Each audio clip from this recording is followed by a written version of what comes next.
Vas-y. Oh, stop. Je suis pas maso, mais j'aime bien tester ce que je lis. Tous ceux qui ont grandi en campagne connaissent le plantain. Cette plante soulagerait des piqûres d'insectes et d'orties. Alors, ça marche ou pas? Assistante, s'il vous plaît. Oh la vache. Vas-y. Oh, stop. Ah. Voilà, là ça commence déjà à bien réagir. Maintenant, on va faire une boulette avec le plantain pour extraire son jus. On applique sur un des bras, verdict, ça pique déjà beaucoup moins. Le plantain sur les piqûres, ça marche. Et pour la petite anecdote, je me suis fait piquer pour la première fois par une abeille cette année en cueillant du tilleul et ça marche aussi sur les piqûres d'abeilles testées et approuvées.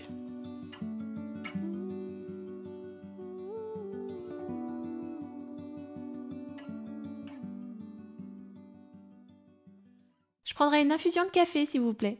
C'est quoi la différence entre un thé, une tisane, une infusion, une décoction? Dans une infusion, on va verser de l'eau chaude sur les plantes. Dans une décoction, on va démarrer à froid en plongeant les plantes dans l'eau froide, puis monter jusqu'à ébullition un certain temps. Dans une macération, on démarre aussi à froid, mais on ne chauffe pas. On laisse macérer à température ambiante. Toutes ces préparations peuvent être nommées tisanes. Le thé, c'est simplement une infusion, mais d'une plante spécifique, le théier. Le café, c'est aussi une infusion de sa graine ayant été torréfiée.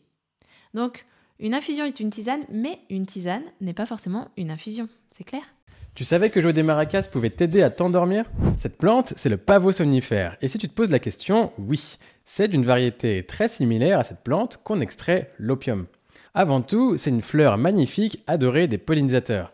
Et quand les abeilles ont bien fait leur travail, la fleur se transforme en une capsule contenant de très nombreuses graines. Et quand c'est bien sec, outre la petite musique sympa que ça fait, quand on découpe la capsule en deux, on peut se faire ses propres graines de pavot, des graines qui contiennent de nombreuses molécules qui améliorent le sommeil. En accompagnement d'une autre thérapie, ça peut t'aider lors d'épisodes d'insomnie. Le plus simple, c'est d'en parsemer sur ses plats, surtout le soir. Et attention quand même à ne pas en abuser, mais quel plaisir de faire son propre pavot.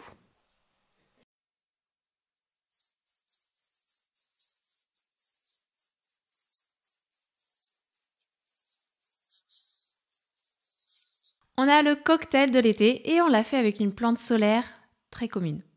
Le pissenlit, tout le monde connaît. Ses feuilles en salade, sa racine au four. Et pour cette recette, nous, on a utilisé la hampe florale du pissenlit. Cette tige qui relie la rosette de feuilles à l'inflorescence. C'est super facile à récolter, il suffit de voir des tiges sans feuilles dessus qui ont à leur extrémité un petit soleil. Si les feuilles à la base ressemblent à ça, c'est gagné. Et si, quand tu déchires une feuille, il y a un latex blanc, c'est encore plus gagné. Justement, c'est ce latex qui va donner du goût à notre cocktail. Ce goût, il sera amer et tu vas voir, tu vas aimer. L'amertume, elle était très présente dans les apéritifs de nos ancêtres. En partie parce qu'elle a plusieurs propriétés pour améliorer la digestion. Ça, on t'en parle dans une autre vidéo. En mixologie, on appelle ça un bitter. Picon, apérole, Campari, Suze, il y en a plein. Et dans ce cocktail, on va être gentil, on va adoucir cette amertume avec l'acidité du citron. Donc, tu ramasses quelques pédoncules, tu les broies, t'ajoutes du citron, des glaçons, tu check. Boum! Simple, rapide, ultra rafraîchissant et avec beaucoup de caractère. Et si tu te dis que l'amertume, c'est pas fait pour toi, rappelle-toi que le café, la bière, le chocolat et les agrumes, c'est aussi amer. Donc pas de préjugés. Petit bonus, ce pédoncule de pissenlit, il est creux. Ça te fait une super paille naturelle, biodégradable. À la nôtre.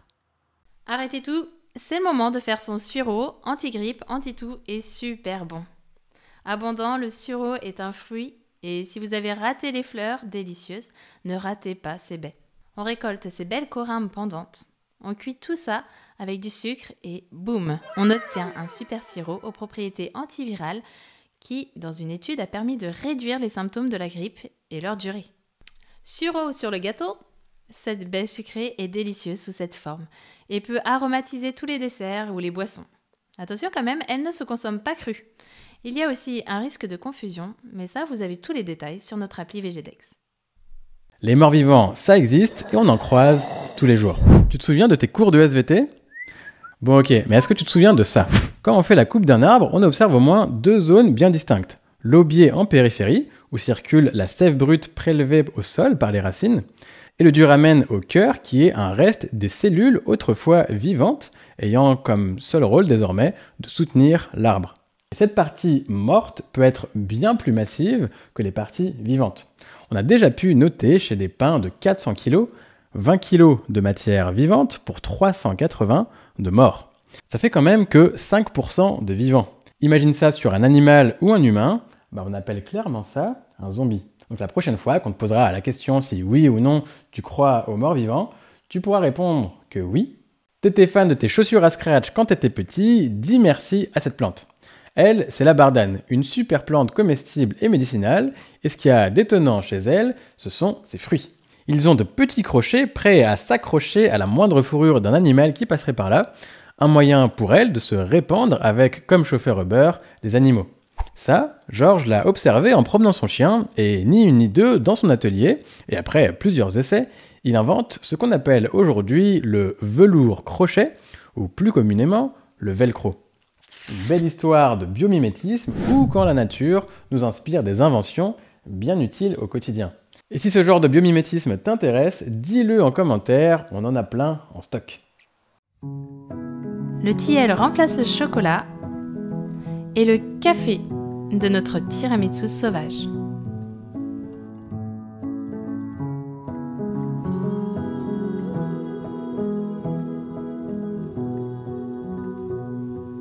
On cueille les fruits verts du tilleul.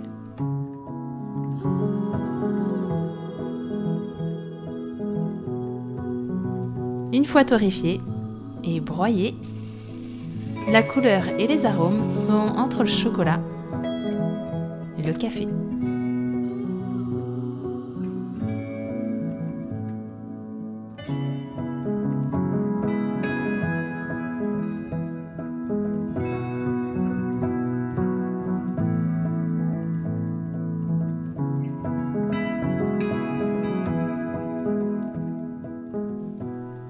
On tamise et on saupoudre.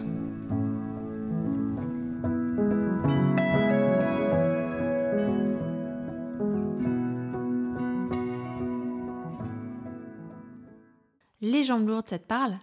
J'ai peut-être quelque chose pour toi. Tu te souviens d'elle? C'est le Mélilo officinal. Le mot officinal après le nom de la plante indique souvent des vertus thérapeutiques d'une plante. Si tu cueilles les sommités fleuries de cette plante, que tu les fais bien sécher dans un endroit aéré, à l'abri de la lumière et de l'humidité, puis que tu les mets à macérer dans de l'alcool pendant 3 semaines, tu récolteras cette préparation riche en coumarine et en flavonoïdes. Ça augmentera la résistance des capillaires sanguins, ça aidera à prévenir les œdèmes et améliorera la circulation sanguine localement. La chaleur de l'été a tendance à créer un effet vasodilatateur, ce qui fait qu'il y a encore plus de sang dans les jambes. C'est donc le moment idéal d'en profiter. Ce macérat s'appelle une galénique, c'est la mise en forme des plantes pour pouvoir les utiliser. Ensuite, il faut connaître sa posologie, c'est-à-dire comment l'utiliser. Et si tu veux aller plus loin, on te l'expliquera en laissant le mot remède dans les commentaires.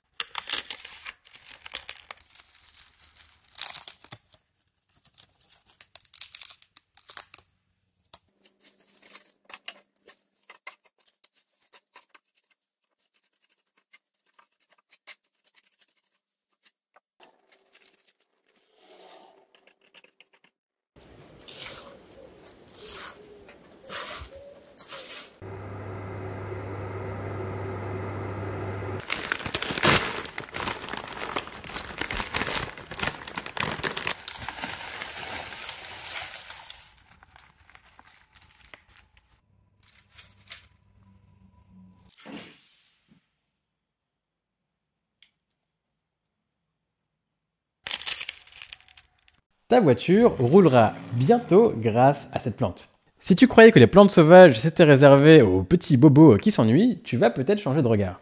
Le latex obtenu de l'espèce de pissenlit de Russie a des propriétés similaires au caoutchouc utilisé pour les pneus de voiture.